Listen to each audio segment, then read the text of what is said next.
So, the big question is this: how are entrepreneurs and real estate investors like us, ones who want to grow our businesses and who are tired of paying for really expensive alternative lending?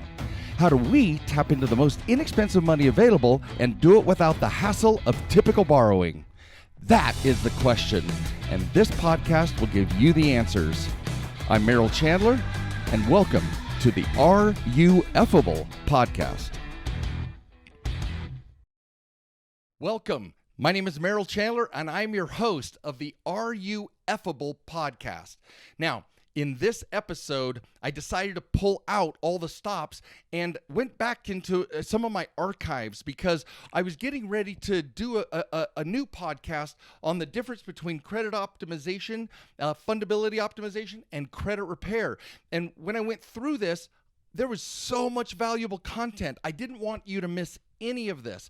So while it may not be as polished in its format, you guys are going to love the deep dive that I do. I mean, we're literally scuba diving into the credit repair, what the few strengths that it has, all of the things to watch out for. It's like a cautionary tale. So without further ado, when we come back, we're going to jump right into the episode, an early episode of me reviewing all the details of credit repair and what to watch out for, how to protect yourself, and what fundability optimization can do for you, and knock it out of the park. So enjoy.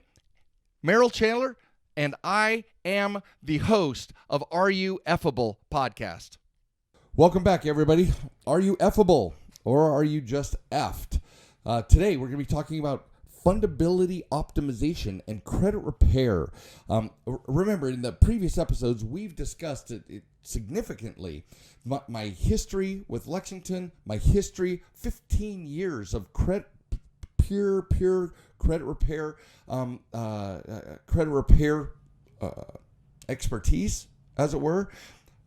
I helped co-found numerous credit repair companies around the country, but my dissatisfaction with credit repair is what brought us to kind of the end game when I ended up when I was in prison, and I had the epiphany about what did it really take for individuals to become fundable, to actually get the money that they need to qualify for the loans that they were going to need. So let's get into it right now.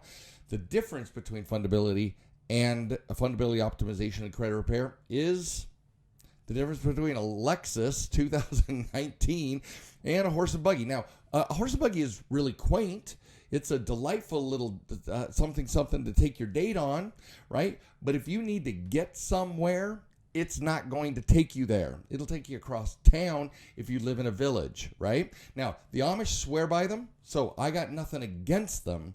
I'm just saying, what are your goals and what are you trying to accomplish? Because whatever you're trying to accomplish, you got to have the tools that are going to match those goals. Well, just like fundability optimization is a set of tools that allow you to create the most and fastest delivery vehicle to create your fundability, right? So let's take another look at what's the essence of credit repair. Well, credit repair, they write disputes dispute letters to credit bureaus and hope something is deleted, because there's no power. No credit repair company has any power over the results of those disputes, right? And I have not met a credit repair firm yet. And again, I started a bunch of them, and I have coached a bunch of them. There are no legitimate FICO-based credit building strategies that are available there. What they do is they will send you and say, oh yeah, you need to get a credit card. And then they'll sell you, or they send you to a link that gives them a payoff for recommending it. But if you go to any best credit cards in the country, usually among the top 10, 6 to 8 of them will all be less than viable credit instruments based on the tiers and the values that we'll be talking in other episodes. So remember how we've already talked about the quality of your profile. It determines your fundability, whether or not someone's going to get you the types of instruments that you want. guys, you have to have the right instruments. Well, no credit repair company that I've ever met bases their recommendation on the viability of the credit card they recommend, and how it will build a fundable profile. They all do it, including Lexington Law. They all send you to places who pay the most money for the credit card referral. So buyer beware, guys. This is and we will actually be going through in our liars and cheaters and thieves, because in this series of episodes, the next however many hundreds we're going to be doing together over the years, we're going to be taking on all of the myths, all of the different ways that people use language in this business to take advantage of your ignorance and your innocence.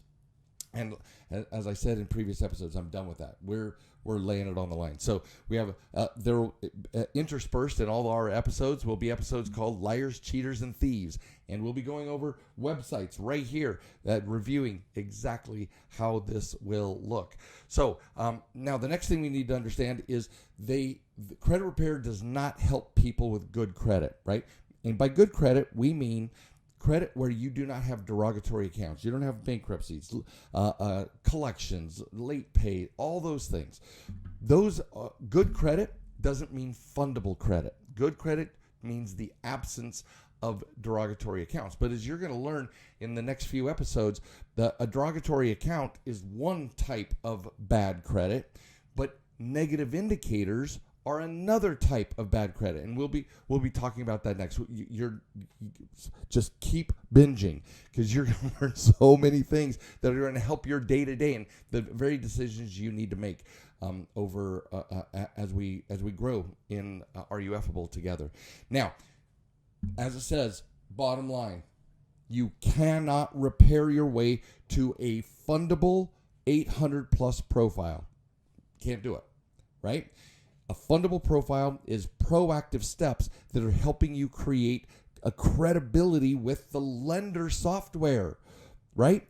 Fundable means that an underwriter software or a real life person will check it off and say, I'm going to give you money. That's what fundable means.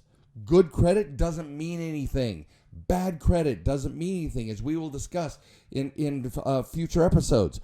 Those don't mean anything in the real world of lenders and lending. So you cannot repair your way to credit. Now, I did bring up Lexington, a part of on their website. I just wanted to say they advertise that they have helped literally tons and tons of people remove derogatory accounts from their credit profile. Awesome. But notice it's 24% of what they went after. That means if you go after 10 items, you're going to get 2.5-ish.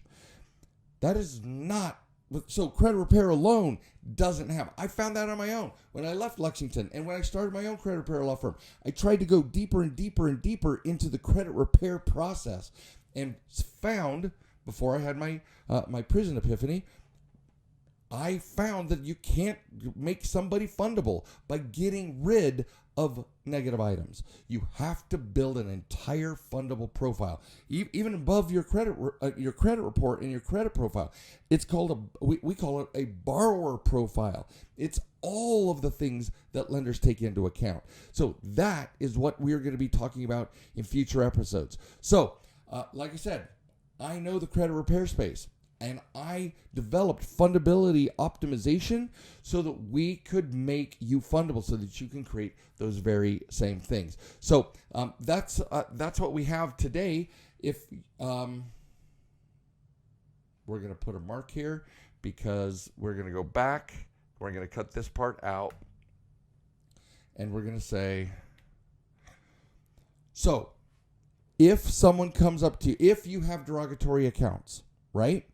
And all you want is to remove those derogatory accounts, then find somebody that you trust to be able to review that. So let's go over a couple of things of what to look for if you're looking for credit repair. First of all, do they guarantee their results? If they guarantee their results, run away, because nobody can guarantee the removal of derogatory items, except in one illegal and illicit way. There's what's called e-Oscars. And e-Oscars is is literally hacking the system. I mean, like, not legally, not morally, not ethically. e-Oscars is a terminal point for the credit bureaus, and they give these e-Oscars, they give the e-Oscar terminals to mortgage brokers and people who, they call them subscribers, people who subscribe to the credit reporting services. If you have an e-Oscars, and I happen to be I happen to be a person of ill repute, then I may go to the side and say, oh, by the way, hey, Frank, I can delete all your negative items, and then go into e-Oscars and delete all the negative items. Two things are going to happen. A, the guy who's saying that is going to be fired and or prosecuted because it only lasts so long, and bureaus know about this. Their artificial intelligence software finds the leakage of where certain e-Oscar terminals are getting rid of too many or a lot of deletions from one e-Oscars, right? They've got the metrics on all of that. Secondly, and most importantly, it's only going to last for a minute. So I've seen it happen over and over. People will come to me like, hey, I've got this guy who says he can guarantee in 15 days removal of all my stuff. And I say, run away. No joke. Not because I want you to go to me or anywhere else. I'm saying that is fraud. That is actually prosecutable. And the individual who's doing it, I know guys who in California, I know guys in New York and in Florida who have promoted that, thought they could get away with it, and did jail time. Now, I've been to jail, but I haven't been to jail for fraud. I haven't been I didn't go to jail for stealing somebody else's proprietary technology, right? I went to jail for being stupid about my own health and well-being and those around me. So, while I don't fault them for going to jail, I do tell you, take care of yourself and make sure that you never mess around with somebody who guarantees removal. Now, if they say guaranteed removal or your money back, then also be freaking wary, because what they're going to say is, read the fine print. Some people will say, we guarantee 6 deletions out of the 10. And if they don't, then we'll charge your account back. Or, I mean, there's a lot of ways. I've been doing this for 25 years, guys, and there is just some gnarly stuff out there. Remember, when I said we formed Lexington Law because it was the wild, wild west. While we were at Lexington, all 38 states and the federal government came up with laws to regulate credit repair because people were just being ripped off. No one knows what else to do, so they go to a credit repair company who guarantees the removal. Buyer beware. This is not a thing. You've got to be careful. So the next thing to watch for on credit, so no guarantees, right? You also want to check for individuals who say that they can do X amount in a certain time period. Now, the vast majority of credit repair firms, if they ask for money, like significant money up front, most of them fall within the credit repair acts, and they are charging $79, $99, $129 a month. All right. Here's the problem: they're getting paid when you give them money every single month, right? They're They're charging your account, let's say $99. What's happening is they have to do something for that $99. So the only arrow in their quiver is to do another credit repair round. Well, what most people don't know is that there's what's called the coded period at credit bureaus. And the coded period says that if something has been verified as accurate, then after 90 days, even up to 6 months, they will automatically, the second you go after that account again, they're going to say, verified is accurate, verified is accurate, verified is accurate. And then they're going to send you a letter that says, stop bugging us because this is now fraudulent. You keep asking us to take off this thing, and we verified it as accurate. But credit repair companies, to get paid by you, have to do something. That's the federal law. That's the credit repair laws dictate that something has to be done to earn that $99 a month. Guess what? They're going to do another round of disputes. It's not sophisticated. Everything's a nail, and they're a hammer. And you like my metaphors? I got quivers, arrows in the quiver, and nails are being hammered from your tool belt. So, bottom line is, credit repair is a limited, highly suspect for most organizations, and even for the legitimate organizations who've proven up, been around for years and years, it's not very efficient.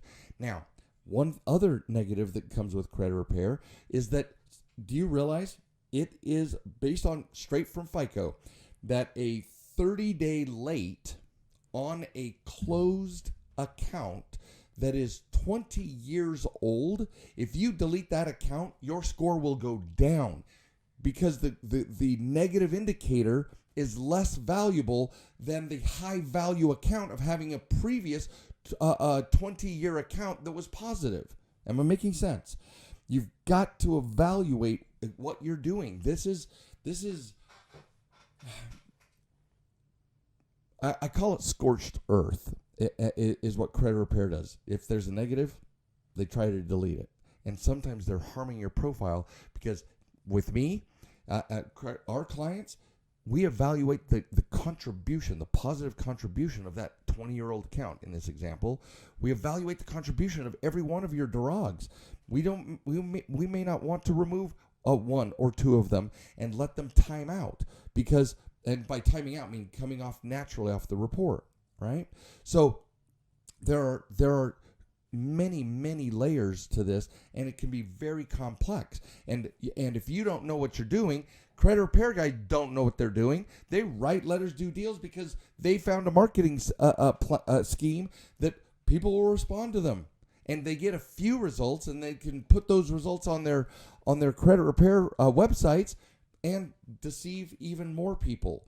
The truth is that you need a holistic approach, and that's why we're doing that's why we started this podcast.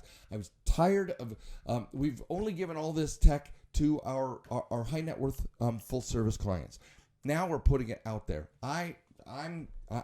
You're going to hear it all over the next dozens and hundreds of episodes. You're going to hear it all, nothing withheld. But I gotta at least. This is one of the biggest landmines that you can step on, is going to a credit repair firm and then having them ruin your profile because they tried to delete everything. Now, here's another negative about credit repair. Let's say you have a collection across all three credit bureaus, right? If you take the collection off of one or two of those, but it's on the third, it shows up when you pull a 3-bureau report, like a mortgage or a business line of credit or otherwise. If they pull all 3 bureaus, you didn't buy anything by getting it off of 2 reports. But what you did damage is what we'll be talking about here. Probably, I don't know, in the next 2 or 3 episodes, you're going to create a greater what we call range. The difference in score between your highest and your lowest is what is your credit score range. And while we tell you that credit scores are the third or fourth most important metric that's being measured, it still is the third or fourth most important. So we will refer to scores as they represent how the quality of your profile. Well, if you have a low range, again, we'll get into the details in this later, but I need you to know, if you have a low range, you have that's one more way to stay in automatic underwriting. AUS automatic underwriting systems will look for small ranges because that means the data across all 3 bureaus are valuable. Office people are calling in already. I didn't know this was a live radio show. No. So we want to make sure that range is as small as possible, because that keeps you in automatic underwriting, because the data is trustworthy, right? If the scores are within 5 or 10 points of each other, that means the data is being reported pretty damn carefully. But if you delete a collection or a bankruptcy or any derogatory account off of one and not all three, then your range increases, and now no matter what happens, you're going to be kicked out into automatic underwriting into manual underwriting, because they don't have a clue why your score is so different. So they got to go find out why, and then once you're in manual underwriting, now you're taking a hit every single time. You're going to have problems. So those are the things to watch out about credit repair. I'm sure we're going to have a full-blown credit repair episode, but what I want to do is just show you that what I talk about my roots, and where I came from, but the vantage point of being able to stand on the mountain peak that I'm looking for and look back is that I see all the problems, and I have no problem with profit motive. Godspeed, God bless. I have no problem with profit motives, but I do have a problem with not telling the truth to your customers or clients. And the truth is that the vast majority of credit repair people don't know, have no idea of the FICO 40, no idea of what FICO and the lender's automatic underwriting software is actually measuring, and so they just try to delete. And you guys knows, all of us have a friend who has done credit repair, and every one of us know that they don't always come off of all three bureaus. The clean sweep is rare, and so you have to then suffer through manual underwriting if you're more than 20 points or so. And again, we will get into that next episode. So be careful, guys. Fundability, but I just wanted to stop and talk about credit repair before we went into all the how fundability optimization works. But it literally is, guys. It is that. So have a spectacular rest of your day. Keep binging, because we're going to hit the next subject, and you guys will, I promise you will not be disappointed as you create more and more awareness about how to frame your fundability. So you guys have a spectacular day. Peace. Hey guys, thank you for listening to Are You Effable? Please leave comments, because I would love to read about your aha moments from this episode.